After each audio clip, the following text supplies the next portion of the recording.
اور خبر دیں گے۔ اسلام آباد میں 2 روزہ اوورسیز پاکستانیز کنونشن کا آج آخری روز ہے۔ وزیر اعظم شہباز شریف اور army chief general Asim Munir convention میں شریک ہوئے۔ کنونشن میں دنیا بھر سے آئے ہوئے 1500 سے زائد اوورسیز پاکستانیوں کی بھی شرکت۔ حکومت کی جانب سے اوورسیز پاکستانیوں کو ریاستی مہمان کا درجہ دیا گیا۔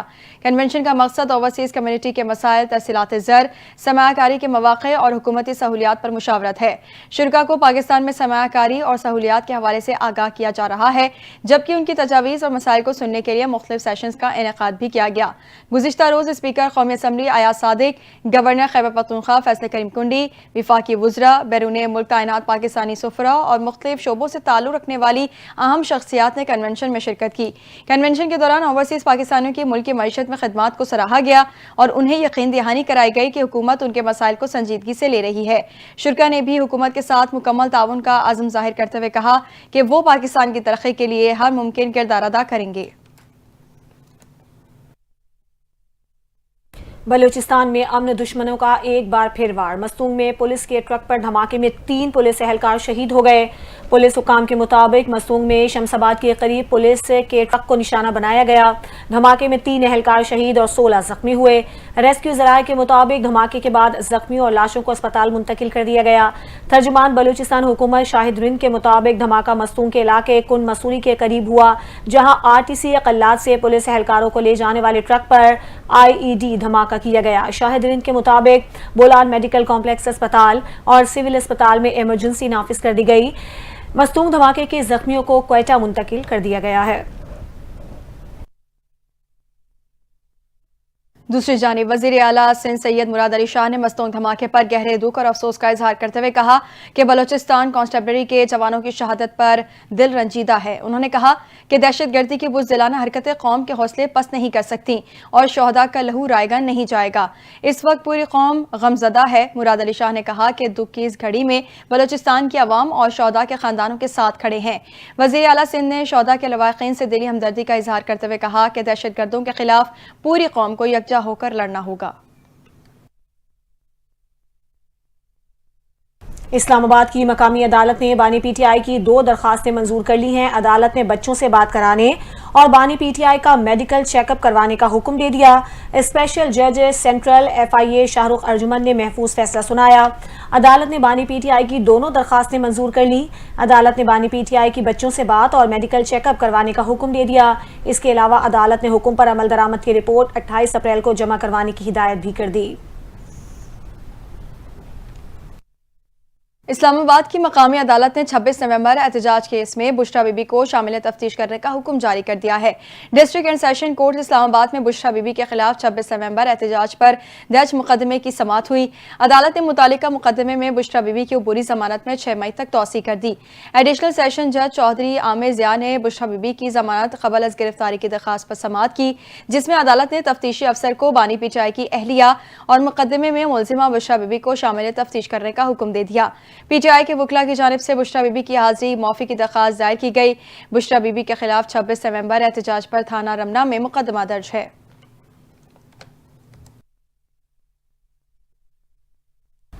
سینٹ میں خالی نشست پر الیکشن کے معاملے پر اپوزیشن لیڈر شبلی فراز نے چیئرمین سینٹ اور الیکشن کمشنر کو خط لکھ دیا ہے۔ شبلی فراز نے چیئرمین سینٹ اور الیکشن کمشنر کو لکھے گئے خط میں کہا کہ ثانیہ نشتر کی خالی نشست پر الیکشن نہیں کروائے گئے۔ ثانیہ نشتر کا استعفیٰ 10 مارچ کو منظور ہوا تھا۔ آرٹیکل 224 کے تحت 30 دن میں خالی نشست پر انتخابات کروانا لازم تھا۔ شبلی فراز نے مزید کہا کہ ثانیہ نشتر کی خالی نشست پر انتخابات کی مقررہ مدت گزر چکی ہے۔ خالی نشست پر انتخابات نہ کروانا غیر آئینی ہے۔ اس غیر آئینی اقدام سے خیبر پختونخوا کے حقوق کی نفی ہو رہی ہے۔ شبلی فراز نے کہا کہ خیبر پختونخوا میں پہلے بھی 11 نشستوں پر انتخابات نہیں ہوئے۔ یہ اقدام آئینی فریم ورک اور خیبر پختونخوا کی محرومیوں میں اضافہ کر رہا ہے۔ خیبر پختونخوا سینٹ میں نمائندگی سے محروم ہے۔ جماعت اسلامی نے فلسطین پر اسرائیلی مظالم کے خلاف 20 اپریل کو ملک گیر مارچ کرنے کا اعلان کر دیا ہے۔ اسلام آباد میں پریس کانفرنس کرتے ہوئے امیر جماعت اسلامی حافظ ام الرحمان کا کہنا تھا کہ ملک بھر سے قافلے آئیں گے اور امریکی ایمبیسی کے سامنے جا کر احتجاج کریں گے۔ 20 اپریل کو اسلام آباد میں ملک کی تاریخ کا بڑا مارچ ہوگا۔ انہوں نے کہا کہ فلسطینی بھائیوں سے اظہار یکجہتی کے لیے 22 اپریل کو ملک گیر ہڑتال ہوگی اور 22 اپریل سے متعلق کوئی کنفیوژن نہیں ہے، ہم ہڑتال کریں گے۔ لوگ اسرائیل اور امریکہ کے خلاف نفرت کر رہے ہیں، نفرت کی لہر پوری دنیا میں موجود ہے۔ اسرائیل چھوٹے چھوٹے بچوں کو گولیاں مار کر قتل کر رہا ہے۔ ان کا کہنا تھا کہ امریکہ نے ایک دفعہ پھر اپنے آپ کو دہشت گرد ثابت کیا ہے۔ امریکہ نے ہیروشیما اور ناگاساکی پر بم پھینکا۔ حافظ نعیم الرحمان نے کہا کہ اسرائیل توسیع پسندانہ کام کر رہا ہے۔ عرب ممالک اور پاکستان کو اس بارے میں سوچنا چاہیے کہ فوجی سطح پر حکمت عملی بنانا پڑے گی اور اسرائیل کے خلاف متحد ہونا ہوگا۔ وزیر اعلیٰ پنجاب مریم نواز سے اکنامک کارپوریشن آرگنائزیشن کے 25 رکنی وفد کی ملاقات ہوئی ہے۔ مختلف ممالک کے نمائندے اس میں شامل تھے۔ مریم نواز لاہور کو ECO کیپٹل قرار دینے پر ترکمانستان کا شکریہ بھی ادا کیا۔ سیاحت، سرمایہ کاری اور ثقافت کے فروغ پر بھی گفتگو ہوئی۔ اس حوالے سے رپورٹ دیکھیے۔ وزیر اعلیٰ پنجاب مریم نواز سے اکنامک کارپوریشن آرگنائزیشن کے 25 رکنی اعلیٰ سطحی وفد نے ملاقات کی۔ وفد میں Tajikistan, Uzbekistan, Türkiye, Kazakhstan, Turkmenistan, Iran, Azerbaijan اور پاکستان کے ACO میں مستقل مندوب شامل تھے۔ وفد کی قیادت ECO کے سیکرٹری جنرل اسد مجید خان نے کی۔ وزیر اعلیٰ پنجاب نے لاہور آمد پر وفد کا پرتپاک استقبال کیا اور تمام معزز مہمانوں کو خوش آمدید کہا۔ سینئر وزیر مریم اورنگزیب نے وفد کو تفصیلی بریفنگ دی۔ وزیر اعلیٰ مریم نواز نے لاہور کو ECO کیپٹل قرار دینے میں معاونت پر ترکمانستان کا خصوصی شکریہ ادا کیا۔ ملاقات کے دوران وزیر اعلیٰ نے کہا کہ ECO کے معزز مہمانوں کی موجودگی ہمارے لیے اعزاز ہے۔ لاہور قدیم اور جدید ثقافت کا حسین امتزاج ہے۔ لاہور صرف ایک شہر نہیں بلکہ زندہ تاریخ کا میوزیم ہے۔ انہوں نے کہا کہ سابق وزیر اعظم محمد نواز شریف لاہور کی ثقافتی بحالی کے لیے ذاتی طور پر سرگرم ہیں۔ لاہور کے لوگ پیار محبت کے پیکر ہیں اور ان کی میزبانی بے مثال ہے۔ وزیر اعلیٰ نے لاہور کے باغات، شاہی قلعے، یونیسکو ورلڈ ہیریٹیج سائٹس، ذائقوں اور تہذیب کا ذکر کرتے ہوئے کہا کہ پنجاب سیاحوں کی میزبانی کے لیے مکمل تیار ہے۔ ٹورزم سیکٹر کو نئی صنعت کے طور پر فروغ دے رہے ہیں۔ پنجاب حکومت سیاحتی مقامات کو اپ گریڈ کر رہی ہے اور ملکی اور غیر ملکی سیاحوں کو ہر ممکن سہولت فراہم کی جا رہی ہے۔ مریم نواز نے کہا پنجاب کاروبار، ٹیکنالوجی اور سروسز کا ابھرتا ہوا مرکز ہے۔ زراعت، ٹورزم، تعلیم، ٹیکنالوجی، انڈسٹری میں سرمایہ کاری کے لیے بے پناہ مواقع موجود ہیں۔ فارن انویسٹرز کے لیے پنجاب میں سازگار ماحول فراہم کیا جا چکا ہے۔ ECO کے سیکرٹری جنرل اسد مجید نے کہا کہ پاکستان 1992 میں ECO میں شامل ہوا۔ اس وقت کے وزیر اعظم محمد نواز شریف کی قیادت میں یہ شمولیت ممکن ہوئی۔ انہوں نے کہا کہ وزیر اعظم، وزیر اعلیٰ پنجاب اور ECO کے سیکرٹری جنرل تینوں کا لاہور سے ہونا خوش آئند ہے۔ ECO وفد نے لاہور کی خوبصورتی، ثقافتی بحالی اور سیاحت کے فروغ کے لیے وزیر اعلیٰ اور ان کی ٹیم کی کوششوں کو سراہا اور انہیں خراج تحسین پیش کیا۔ وفد کے شرکاء نے وزیر اعلیٰ مریم نواز شریف کو شاندار خطاطی اور دیگر یادگاری تحائف بھی پیش کیے۔ دوسری جانب وزیر اعلیٰ پنجاب مریم نواز سے امریکی کانگریس کے وفد کی ملاقات ہوئی۔ باہمی دلچسپی کے اہم امور پر تبادلہ خیال کیا گیا۔ پاک امریکہ تعلقات کے استحکام اور فروغ کے لیے موثر اقدامات پر اتفاق ہوا۔ پنجاب میں سرمایہ کاری اور معاشی ترقی کے لیے وسیع بنیاد اور دو طرفہ تعاون کے فروغ کے عزم کا اظہار کیا گیا۔ ملاقات میں پاک امریکہ تعلقات، تجارت، سرمایہ کاری اور جمہوری اداروں کے درمیان روابط کے فروغ پر بھی تفصیلی تبادلہ خیال کیا گیا۔ ملاقات کرنے والوں میں کانگریس مین ٹام سوزی، جوناتھن جیکسن شامل، پولیٹیکل آفیسر نکھل ہاکن، قائم مقام امریکی سفیر نتالی بیکر اور قونصل جنرل کرسٹن ہاکنز بھی ملاقات میں موجود تھیں۔ وزیر اعلیٰ مریم نواز نے امریکی وفد کو پنجاب میں زرعی صنعت، IT، توانائی، صحت اور تعلیم جیسے شعبوں میں سرمایہ کاری کی دعوت اور پارلیمانی سطح پر وفود کے تبادلے کو مزید بڑھانے کی تجویز بھی دی۔ مریم نواز نے کہا پنجاب میں غیر ملکی اداروں کی سرمایہ کاری کو مزید وسعت دینے کے خواہاں ہیں۔ انفارمیشن ٹیکنالوجی کے شعبے میں پاک امریکہ تعاون کے نئے باب کا آغاز ہو چکا ہے۔ پاک امریکہ تعلقات کو بڑی قدر کی نگاہ سے دیکھتے ہیں۔ مریم نواز نے مزید کہا کہ پاک امریکہ پارٹنرشپ میں مزید وسعت کی گنجائش موجود ہے۔ پنجاب نئی جہت دینے کے لیے تیار ہے۔ حکومت پنجاب غیر ملکی سرمایہ کاری کے فروغ کے لیے خصوصی اقدامات کر رہی ہے۔ سرمایہ کاروں کو SIFC کے ذریعے تمام سہولیات ون ونڈو پلیٹ فارم پر دستیاب کی جا رہی ہیں۔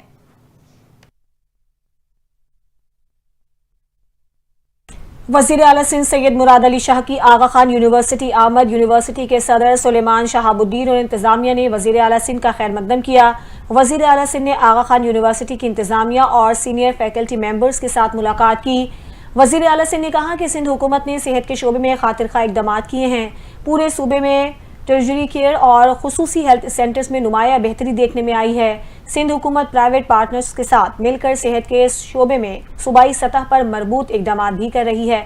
وزیر اعلیٰ سندھ کا کہنا تھا کہ صحت کی فراہمی اور نظام صحت کو مضبوط کرنے کے لیے متعدد اقدامات اور شراکت داری کو فروغ دیا جا رہا ہے، جس سے عوام کو بہتر سہولیات میسر ہوں گی۔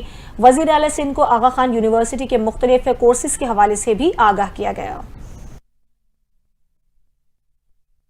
دوسری جانب وزیر اعلیٰ سندھ سید مراد علی شاہ نے آغا خان یونیورسٹی میں یونیورسل ہیلتھ کوریج سے متعلق قومی سمپوزیم سے خطاب کرتے ہوئے کہا کہ صحت ہمیشہ سندھ حکومت کی ترجیح رہی ہے۔ انہوں نے کہا کہ کورونا کے بعد صحت کے نظام کو مضبوط بنانا ناگزیر ہے اور ایک مؤثر پرائمری ہیلتھ کیئر سسٹم وقت کی ضرورت ہے۔ مراد علی شاہ نے بتایا کہ سندھ حکومت نے صحت کے شعبے میں ہر سطح پر سرمایہ کاری کی ہے اور پرائمری سے لے کر ٹیریٹری اسپتالوں تک نظام کو بہتر بنانے کے اقدامات کیے جا رہے ہیں۔ وزیر اعلیٰ نے لیڈی ہیلتھ ورکر پروگرام کی اہمیت اجاگر کرتے ہوئے کہا کہ صحت کی سہولیات کو گھر تک پہنچانا اولین ترجیح ہے۔ انہوں نے شہروں میں نجی شعبے کے کردار کو تسلیم کرتے ہوئے پبلک پرائیویٹ پارٹنرشپ کو فروغ دینے اور ضلعی اسپتالوں کی آؤٹ سورسنگ کو کامیاب ماڈل قرار دیا۔ مراد علی شاہ نے کہا کہ آغا خان یونیورسٹی کی قیادت میں پرائمری ہیلتھ کیئر لرننگ جیسے اقدامات انتہائی اہم ہیں اور صوبوں کے درمیان تجربات کا تبادلہ یونیورسل ہیلتھ کوریج کے حصول میں مددگار ثابت ہوگا۔ آخر میں انہوں نے کہا کہ صحت صرف محکمہ صحت کی نہیں بلکہ پورے معاشرے کی اجتماعی ذمہ داری ہے اور سندھ حکومت مضبوط بنیادی صحت کے نظام کے قیام کے لیے پرعزم ہے۔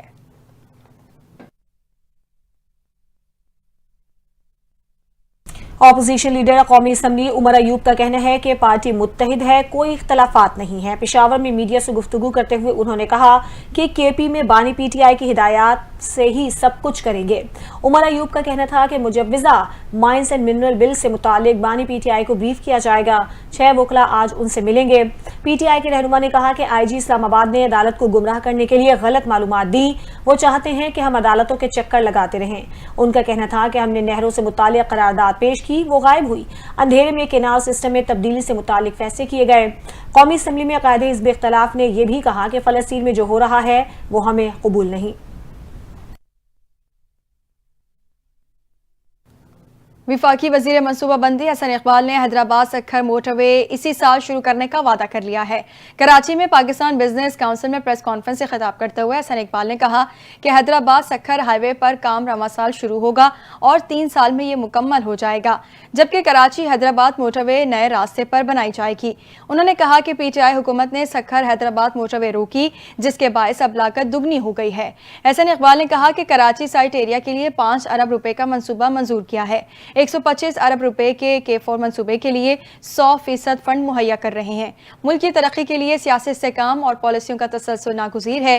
وفاقی وزیر نے مزید کہا کہ 1 اپریل 2022 کو پاکستان ڈیفالٹ کر چکا تھا، ہم قلیل مدت میں ملک کو واپس پٹری پر لائے ہیں۔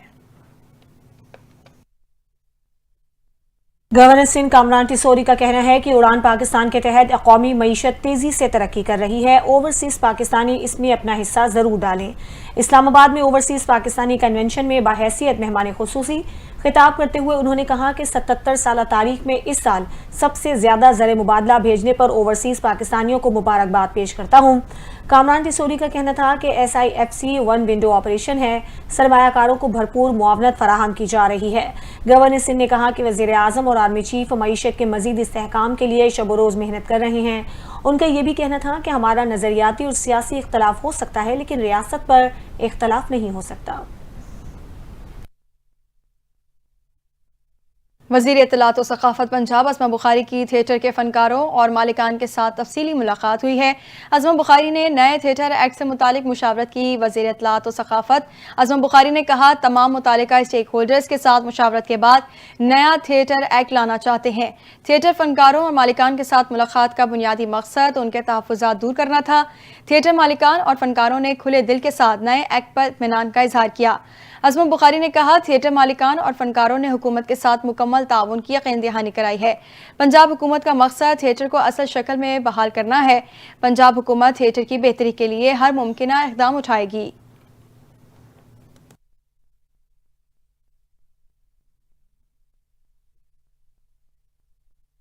وزیر اعلیٰ پنجاب مریم نواز کی جانب سے ECO وفد کے اعزاز میں شاندار عشائیہ دیا گیا۔ سینئر وزیر مریم اورنگزیب اور وزیر زراعت عاشق حسین کرمانی نے وفد کا پرتپاک استقبال کیا۔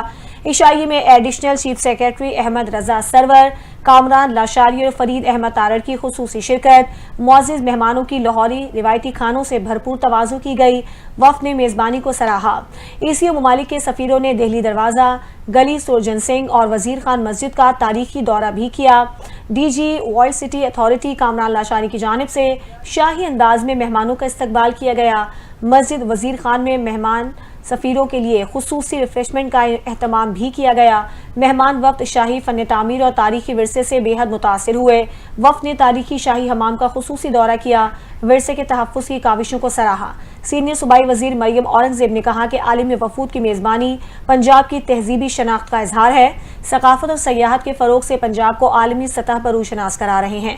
سیاحتی ترقی کے ساتھ ساتھ ثقافتی ورثے کی ترویج مریم نواز شریف کی اولین ترجیح ہے۔ لاہور کی گلیوں میں تاریخ ہر دم سانس لیتی ہے، جو دنیا کے لیے کشش کا باعث ہے۔ اپڈیٹ کریں گے، سندھ حکومت نے پنجاب حکومت کے ارسا کو لکھے گئے خط کو مسترد کر دیا ہے۔ وزیر آبپاشی سندھ جام خان شورو نے کہا کہ سندھ کو 1991 کے آبی معاہدے کے تحت حصے کا پانی دیا جائے۔ سندھ کے کینالز کو رواں ماہ اپریل کے 10 دنوں میں 62% پانی کی قلت برداشت کرنی پڑی۔ جام خان شورو کا مزید کہنا تھا 1991 کے پانی معاہدے کے تحت پنجاب کے کینالوں کو 54% پانی کی قلت برداشت کرنی پڑی۔ آبی معاہدہ 1991 کے تحت تمام صوبوں کو پانی کی کمی برابری کی بنیاد پر برداشت کرنی ہے۔ ان کا کہنا تھا کہ سندھ میں اس وقت کپاس اور چاول کی کاشت ہونی چاہیے، ہم صرف پینے کا پانی دے پا رہے ہیں۔ اس وقت پنجاب میں گندم کی کٹائی کی جا رہی ہے۔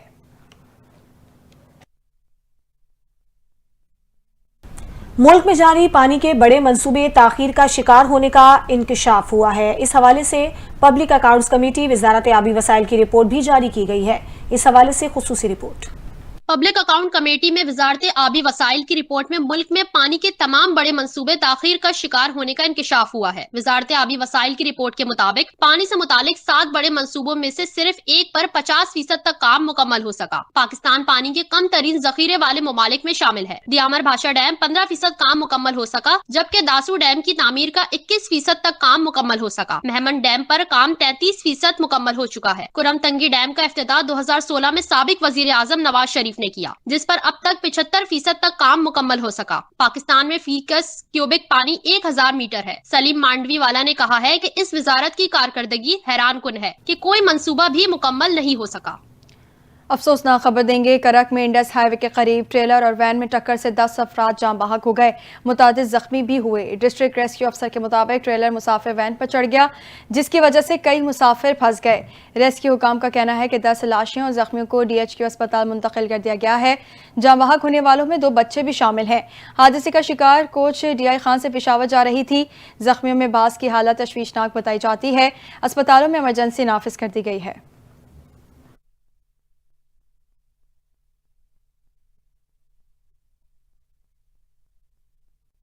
لیبیا میں تارکین وطن کی ایک اور کشتی ڈوب گئی، جس کے نتیجے میں 4 پاکستانیوں سمیت 11 افراد زندگی کی بازی ہار گئے۔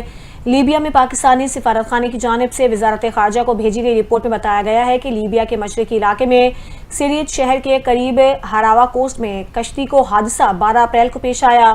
حادثے کے مقام سے اب تک 11 نعشیں نکالی جا چکی ہیں، جن میں سے 4 پاکستانیوں کی ہیں۔ پاکستانی سفارت خانے کی ایک ٹیم نے دستاویزات سے 4 نعشوں کی شناخت پاکستانی کے طور پر کر لی ہے۔ 3 کا تعلق منڈی بہاؤدین اور 1 کا گجرانوالہ سے ہے۔ پاکستانی سفارت خانہ حادثے سے متعلق مزید معلومات کے لیے مقامی حکام سے رابطے میں ہے۔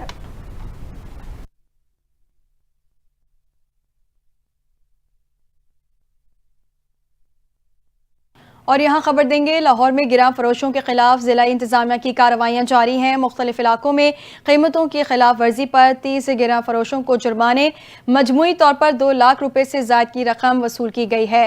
اہم خبر سے اپنے ناظرین کو آگاہ کر رہے ہیں، لاہور میں گراں فروشوں کے خلاف ضلع انتظامیہ کی کارروائیاں جاری ہیں۔